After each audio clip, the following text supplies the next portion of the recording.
지난 5년간에 전국적으로 300만 채를 지었는데 그중에 무주택자한테 간 거는 10%예요. 34만 채.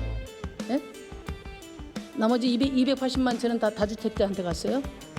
집을 아무리 많이 공급하면 뭐합니까?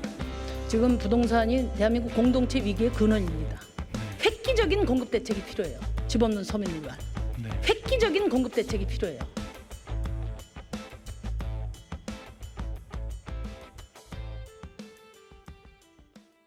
그 여당의 의원들 중심으로 종부세 완화론이 지금 계속 제기되고 있어요. 네. 어떻게 하실 거예요? 종부세도 의원님 사실 종부세 도입 취지상 보면 제가 늘 얘기하지만 우리 국민 종부세 대상자가 되시는 분은 3, 4%밖에 되지 않습니다. 95% 이상은 종부세와 전혀 관계없는 세계에 살고 있는데요. 이제 그분들에 대한 종부세는 아무래도 주택 가격이 오르다 보니까 또 종부세율이 올라가서 세금이 좀 더 늘어난 것은 사실입니다. 그러나 어디까지 이렇게 고가 주택에 대해서 또는 다주택자에 대해서 종부세를 부과하는 것이 합리적인가에 대해서는 의견이 많이 다르기 때문에 갑론을박이 있을 수 있습니다만은 정부로서는 이번에 그 다주택자라든가 또는 단기 투자자에 대해서 양도소득세를 많이 물리면서 종부세도 강화를 했습니다.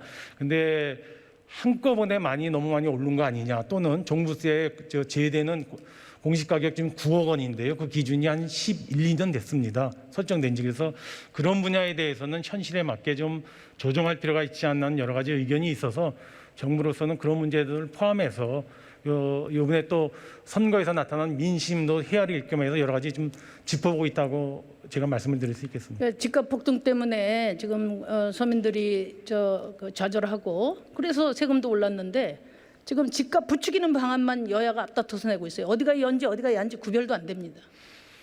지금 종부세 전국적으로 대상 얼마나 돼요? 네? 전국적으로 종부세 과세 대상이 얼마나 됩니까? 지금 아마 제가 알기로는 56만 명 정도로 알고 있습니다. 처음에보다는 좀 많이 늘었습니다. 아무래도 주택 가격이 오르다. 3.7%인데. 네, 그렇습니다. 이 대한민국 국회 이 3.7%를 대변하는 목소리는 앞다투어서 이렇게 크고 나머지 절대 다수 집 없는 서민을 위한 목소리가 안 나온다는 게 저는 통탄할 일이라고 봅니다. 대부분의 시민들은 인상에 대한 정당한 과세를 통해서 불로소득을 환수해라. 이게 절대 다수 국민의 뜻이라고 생각해요. 예, 의원님 저도 그래서 오판하지 않으시기 바랍니다. 아닙니다, 의원님. 제가 늘 말씀드린 게 우리나라 국민들의 96%는 종부세 없는 세상에 살고 있습니다. 저도 심지어는 종부세를 내본 적이 없습니다. 대다수 국민들은 종부세와 관계없고요. 3, 4%의 국민들이 종부세를 내시는데 그분들이 이번에 종부세율이 올라가고 주택가격이 올라가면서 세금이 과다하게 늘어난 것에 대해서 여러 가지 목소리가, 제가 제일 우려하는 것은 전 국민들이 다 국민들에게 떨어지는 그런 세금 폭탄으로 오해가 되는 것이 저는 안타깝고요. 아까 여당의 유력한 주자가 무주택자 90% 대출해 주자. 어떻게 생각하십니까? 저는 그는 이게 금융 시스템상 가능합니까? 쉽게 동의할 수가 없는 내용입니다. 그거는 지금 말씀하신 대로 그런 정책이 바람직한지 또 시스템적으로 가능한지 금융적 뒷받침이 가능한 그런 제한제에 대해서는 검토한 바가 없기 때문에 좀 짚어봐야 되는데요. 일견 제가 보기에는 그렇게 현실적으로 실현되기가 좀 쉽지 않은 제안이라고 생각합니다. 빚내서 집 사라, 돈 없으면 퍼플리즘이라고 생각합니다. 지금 어떻게 집값 잡으실 거예요? 예, 의원님, 저희가 정부가 지난부터 쭉 해왔던 것이 큰 갈래가 두 갈래인데요. 하나는 역시 어느 누구도 부인할 수 없는 주택 공급 확대입니다. 첫째는 주택 공급 확대고요. 그거는 여야든 관계없이 다 동일하다고 보고요. 정부가 작년도에 많이 역점을 뒀던 것이 주택 공급을 확대하면서도 기존에 있었던 다주택자들이 주택을 가지고 불로소득을 많이 하고 투기를 하는 것에 대해서 가능한 한 다주택자 또는 단기 투자자, 단기 주택 투자자에 대해서는 세제나 대출상의 제약을 가해서라도 거기서 물량도 나오고 하는 것이 투기도 억제하고 물량도 나올 수 있는 좋은 방안 중에 하나가 아니라 해서 수요 대책의 일환으로 그 정책을 추진해 왔는데요. 저는 그 정책의 큰 틀은 유지를 해야 된다고 봅니다. 부동산 가격을 바로잡기 위해서는. 그러나 그동안에 여러 가지 또 전문가들이라든가 또는 시장에서 제기된 의견들이 있기 때문에 그와 같은 의견들에 대해서 정부는 뭐 국민의 목소리를 듣고 이번에 혹시 보완할 것이 있는지에 대해서도 같이 짚어보고 있다는 말씀을 드립니다. 공급 확대와 투기 근절 좋습니다. 그런데 공급 확대인데 누구를 위한 공급인가? 이게 중요할 것 같아요.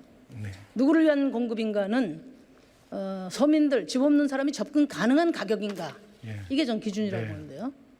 지금 정부가 갖고 있는 공급 계획이 여기에 부합합니까? 저는 뭐 당연히 무주택자 내지는 1주택자들이 주택을 소유할 수 있도록 여건을 만들어주는 게 일단 큰 축의 하나고요. 두 번째는 아까 제가 말씀드린 부총님 충격적인 도표 하나 통계 하나 보여드릴게요. 한번 보세요. 지난 5년간에 전국적으로 300만 채를 지었는데 그 중에 무주택자한테 간 거는 10%예요. 34만 채. 예? 나머지 280만 채는 다 다주택자한테 갔어요. 집을 아무리 많이 공급하면 뭐 합니까? 예, 그래서 의원님, 예? 그래서 저도 뭐 이 통계에 의견을 같이 합니다. 아까 서울 통계도 한번 올려보세요. 서울 통계. 새로이 서울 통계는 심지어 7만 가구 이상이 줄어들었어요. 그러니까 주택을 서울은 새로이 40만 채를 공급했는데 5년 동안 자가 소유가 7만 6천 채가 줄었어요.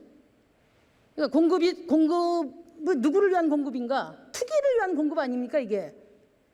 그럼 반성 없이 무슨 공급만 이야기한다고 되겠어요? 의원님, 그래서 지금 정부에 들어와서 공공 임대주택도 임대주택이라든가 또 특히 공공 분양을 늘리려고 하는 것도 다 그런 취지고요.